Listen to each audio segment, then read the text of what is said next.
ओ जमाना में मुअज़्ज़ज़ अमीले कुरान होकर और तुम खार बने तारिके कुरान होकर।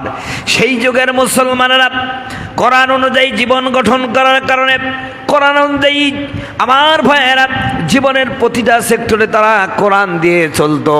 সমাজ কোরআন দিয়ে চালাতো, রাষ্ট্র কোরআন দিয়ে চালাতো, পরিবার কোরআন দিয়ে চালাতো, ব্যক্তি কোরআন দিয়ে চালাইতো। এক কথা, মানুষের জন্ম থেকে শুরু করে মৃত্যু পর্যন্ত প্রত্যেকটা পদক্ষেপে কোরআন ছাড়া তারা চলতো না। কথা বলুন ঠিক কিনা? যার কারণে গোটা পৃথিবীর কাছে মুসলমান হয়ে গেছিল একটা আদর্শ, মুসলমান হয়ে গেছিল একটা ইজ্জতের মতো প্রতীক।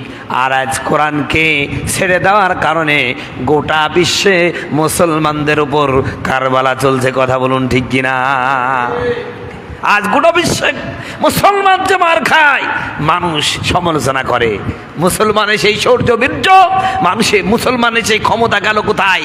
আসলে মুসলমানের ক্ষমতা তো অস্ত্রের মধ্যে না, মুসলমানের ক্ষমতা হলো কোরআন মানার মধ্যে। কথা বলুন ঠিক কিনা? আমি আপনি কোরআন মান্যওয়ালা হয়ে গেলে অবশ্যই আল্লাহ পাক আমাদেরকে সাহায্য করবেন। কথা বলুন ঠিক কিনা?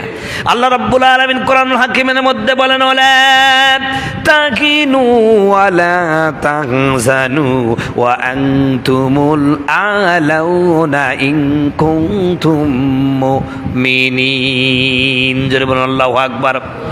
আল্লাহ বলেন, তোমাদের কোনো চিন্তা নাই, তোমাদের কোনো ভয় নাই, তোমরা চিন্তিত হয়ো না, হতাশ হয়ো না, তোমরাই বিজয় লাভ করবে যদি তোমরা মুমিন হতে পারো। তার মানে মুসলমানের বিজয়ের পূর্ব শর্ত হচ্ছে তাদেরকে প্রকৃত মুমিন হওয়া। কি হওয়া ভাই? আরো জোরে বলেন। মুমিন হওয়া। মুমিন যে ব্যক্তি হবে সেই ব্যক্তি চাইবে রাষ্ট্রে কোরআন চলুক, সমাজে কোরআন চলুক, ব্যক্তিতে কোরআন চলুক, সর্ব জায়গায় কোরআন অনুযায়ী জীবন চলুক। কথা বলুন ঠিক কিনা?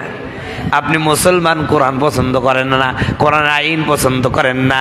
কোরআনের আইনকে বলেন সেকেলে, কোরআনের আইনকে বলে মধ্যযুগীয়। আল্লাহর কসম করে বলি, নাম আপনার আব্দুর রহমান, নাম আপনার জাহিদুর রহমান হতে পারে, কিন্তু আল্লাহর কসম আপনি একটা টাটকা মুনাফিক এবং নাস্তিক। কথা বলুন ঠিক কিনা?